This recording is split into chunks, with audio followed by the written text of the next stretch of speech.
Good morning all. आज हम जानेंगे डिस्टेंस रिले और इम्पीडेंस रिले के बारे में। डिस्टेंस रिले इसलिए बोला जाता है क्योंकि ये लाइन कंडक्टर का एक पार्टिकुलर डिस्टेंस तक ही वार करता है। मतलब हम अगर ए पॉइंट से बी पॉइंट तक एक रिले देंगे, डिस्टेंस रिले को हम अगर कनेक्ट करेंगे ये है रिले, तो इतना ही पॉइंट तक ये डिस्टेंस रिले जो है वर्क करेगा। और इतना जो लाइन है, लाइन कंडक्टर, इतने में जितने सारा इक्विपमेंट है उसको ये प्रोटेक्ट करेगा। उसके आगे की उसके पीछे ये प्रोटेक्ट नहीं करता है। ठीक है, तो ये जो डिस्टेंस रिले है और इम्पीडेंस रिले है, ये उसका ऑपरेशन पूरा सर्किट का जो लाइन का इम्पीडेंस के ऊपर डिपेंड करता है। मतलब जो लाइन है, हम ट्रांसमिशन लाइन को यहाँ पे कंसिडर कर रहे हैं। एक ट्रांसमिशन लाइन है, ये जनरेट हुआ, यहाँ से ट्रांसमिट होना, पॉइंट ए से ट्रांसमिट हुआ पॉइंट बी तक। ठीक पॉइंट ए से स्टार्टिंग हुआ, पॉइंट बी तक हम ट्रांसमिट किए एक लाइन कंडक्टर के थ्रू पावर को। ठीक है, करंट को हम ट्रांसमिट किए, वोल्टेज को हम ट्रांसमिट किए। तो इसके बीच में जो कंडक्टर गया है, इसका एक इम्पीडेंस रहता है। कंडक्टर का, हर एक कंडक्टर का इम्पीडेंस रहता है।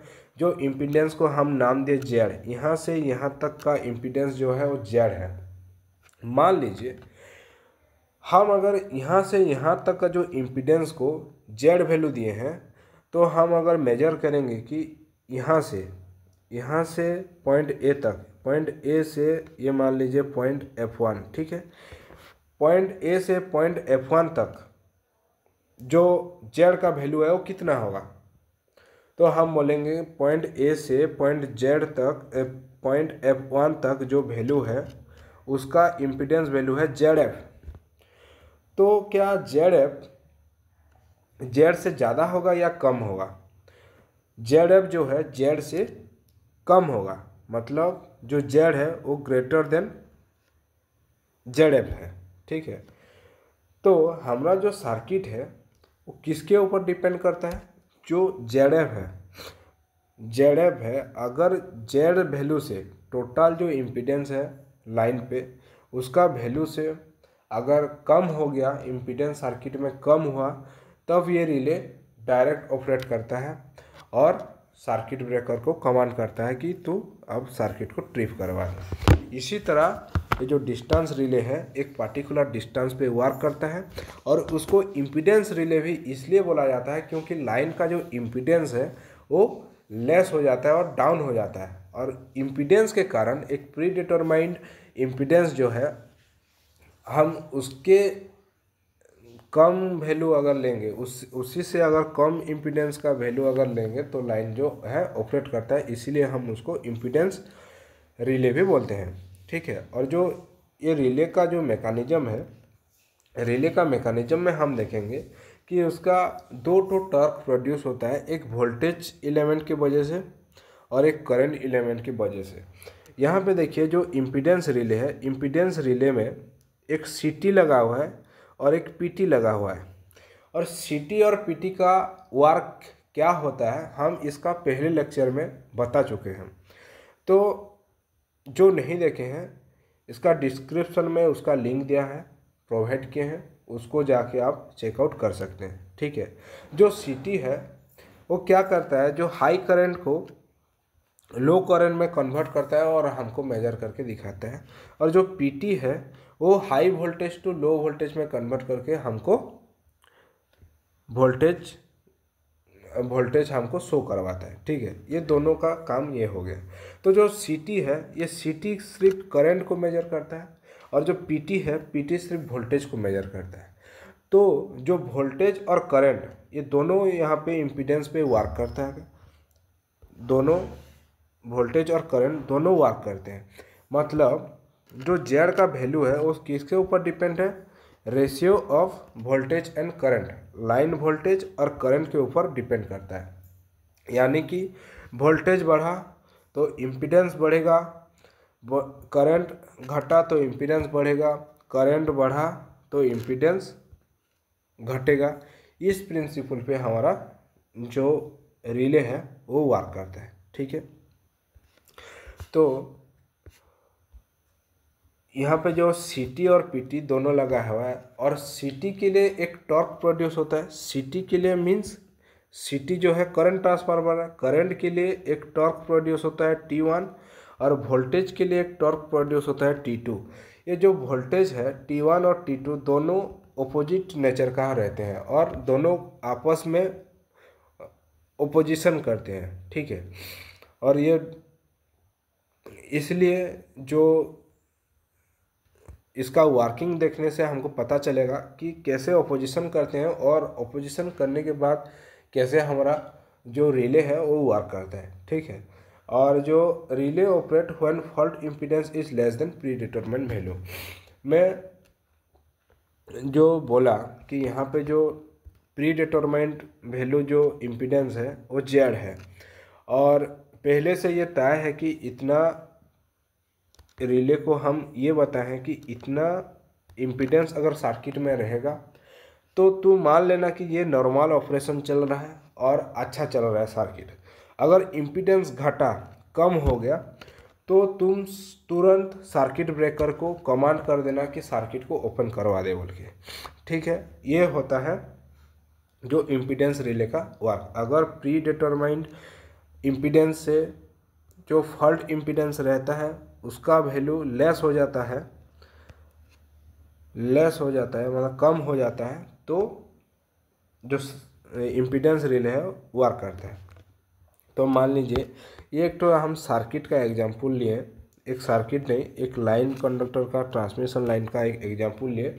ये जनरेटर है, जनरेटर से हम जनरेट किए और पॉइंट ए से पॉइंट बी तक हम लाइन को ट्रांसमिट किए, ठीक है। इसका जो ट्रांसमिट किए, इसमें जो कंडक्टर गया है उसका जो इम्पीडेंस है वो कितना है, जेड वैल्यू ऑफ इम्पीडेंस है, ठीक है।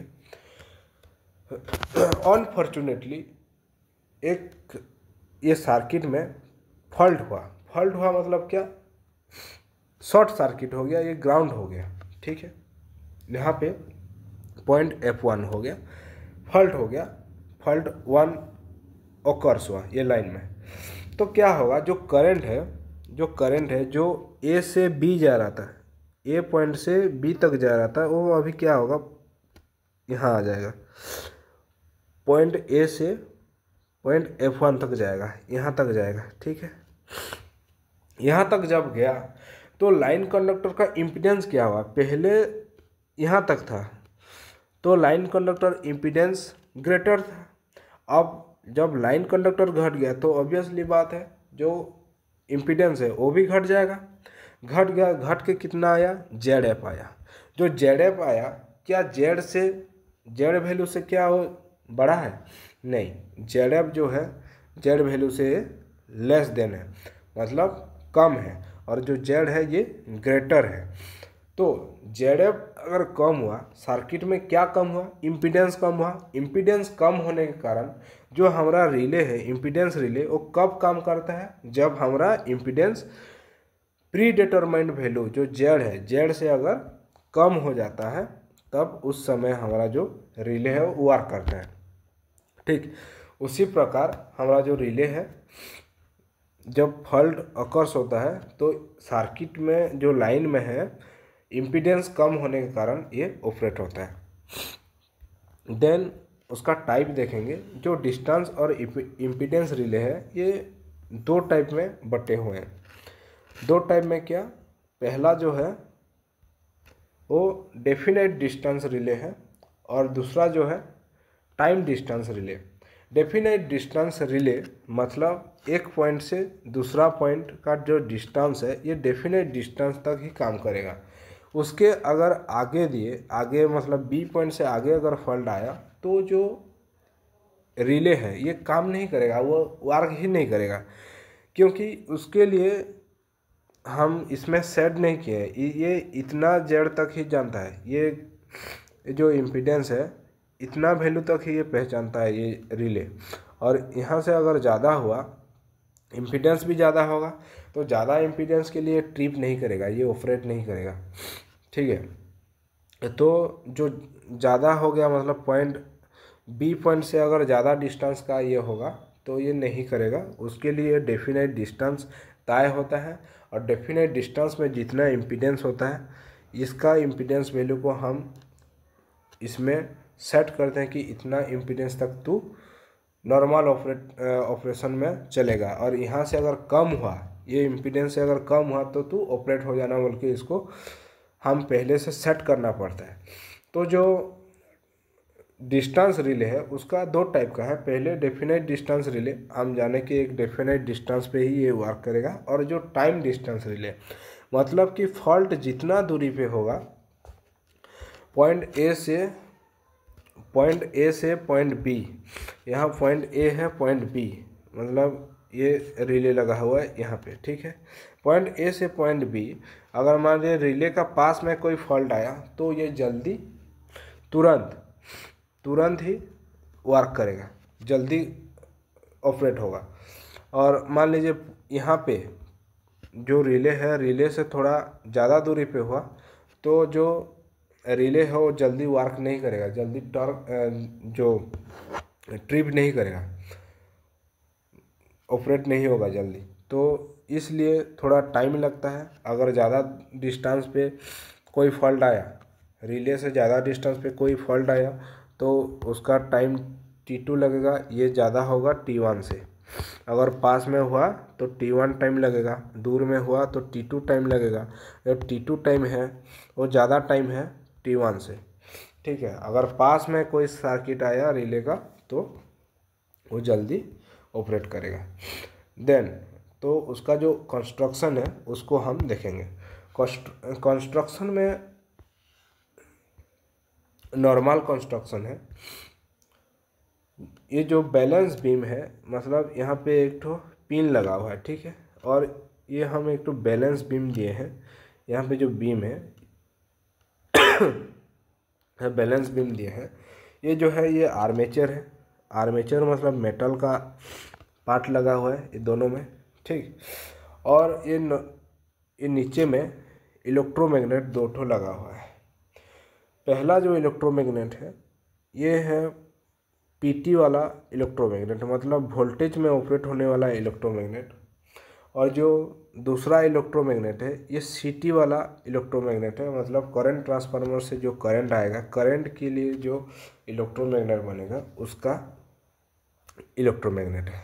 और ऊपर में हम एक तो बीम दिए हैं, और ट्रिप सर्किट को हम पास में रखे हैं। अगर कुछ फॉल्ट आया, मान लीजिए सर्किट में कुछ फॉल्ट आया, मान लीजिए नॉर्मल ऑपरेशन में क्या होगा, ये जो PT है वोल्टेज ज़्यादा होगा। लाइन में नॉर्मल ऑपरेशन में क्या होगा, जब हम ट्रांसमिट करेंगे तो वोल्टेज ज़्यादा होता है और करंट जो है वो कम होता है। तो यहाँ पे क्या होगा, वोल्टेज ज़्यादा होने के कारण इसका जो मैग्नेट है, इलेक्ट्रोमैग्नेट है, इसका स्ट्रेंथ ज़्यादा रहेगा। इसका स्ट्रेंथ ज़्यादा रहने के कारण ये जो आर्मेचर है ये PT के तरफ, जो PT का इलेक्ट्रोमैग्नेट है उसके तरफ ये अट्रैक्ट होगा, ठीक है। ये डाउनवर्ड तरफ जब अट्रैक्ट होगा तो जो ये जो पार्ट है, ये जो बीम है, ये इस टाइप का मूव करेगा, इधर ऐसा मूव हो जाएगा, ठीक। और ट्रिप सर्किट के थोड़ा डिस्टेंस मेंटेन करके रखेगा। ये जो ट्रिप सर्किट है यहाँ से थोड़ा डिस्टेंस मेंटेन करके रखेगा, ठीक। लेकिन जब कोई शॉर्ट सर्किट आया तो क्या होगा, जो CT का वैल्यू है और करंट ट्रांसफार्मर है उसका वैल्यू बढ़ जाएगा, क्योंकि करंट ज़्यादा होता है शॉर्ट सर्किट में, और वोल्टेज का जो वैल्यू है वो घट जाएगा। करंट बढ़ जाएगा, करंट जो है बढ़ जाएगा, वोल्टेज जो है घट जाएगा। वोल्टेज घटने के कारण यहाँ का इलेक्ट्रोमैग्नेट का जो स्ट्रेंथ है वो घट जाएगा, और करंट बढ़ने के कारण, शॉर्ट सर्किट होने के कारण करंट बढ़ा, करंट बढ़ने के कारण जो इलेक्ट्रोमैग्नेट है उसका स्ट्रेंथ बढ़ गया। बढ़ने के कारण ये जो आर्मेचर है ये करंट इलेक्ट्रोमैग्नेट, जो CT का इलेक्ट्रोमैग्नेट है उसके साइड अट्रैक्ट होगा। जब उसके साइड अट्रैक्ट होगा, जो बीम है, ये जो बीम लगा है ये क्या होगा, ये ट्रिप सर्किट को शॉर्ट सर्किट कर देगा। शॉर्ट सर्किट करने के बाद जो सर्किट ब्रेकर है उसको कमांड मिलेगा कि तू सर्किट को अब ट्रिप करवा दे बोल के। तो इसी तरह जो डेफिनाइट डिस्टेंस रिले है वो वर्क करता है। देन हम देखेंगे time distance relay. Time distance relay में क्या, जितना रिले पास में रहेगा, फॉल्ट अगर जितना रिले का पास में आया उतना कम समय लगेगा ट्रिप होने के लिए, और जितना रिले का ज़्यादा डिस्टेंस पे रहेगा, अगर फॉल्ट रिले से ज़्यादा डिस्टेंस पे रहेगा उतना ही टाइम लगेगा फॉल्ट को रिले को ऑपरेट होने के लिए। तो जो डिस्टेंस रिले है वो वर्क कैसे करता है देखिए। जो डिस्टेंस रिले है ये इसी तरह जो सीटी और पीटी में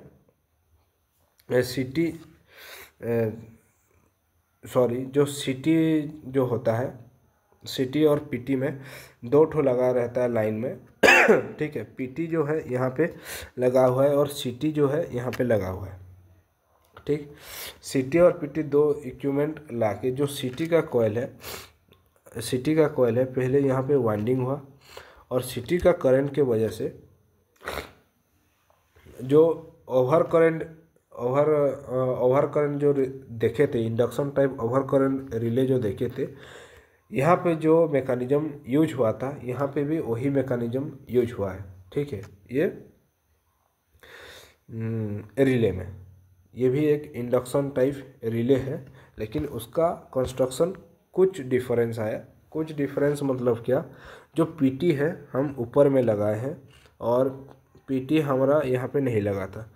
तो जो सीटी है करंट ट्रांसफार्मर है, जो करंट ट्रांसफार्मर है पहले क्या होगा, वो एनर्जाइज होके यहाँ पे मैग्नेटिक्स फील्ड क्रिएट करेगा।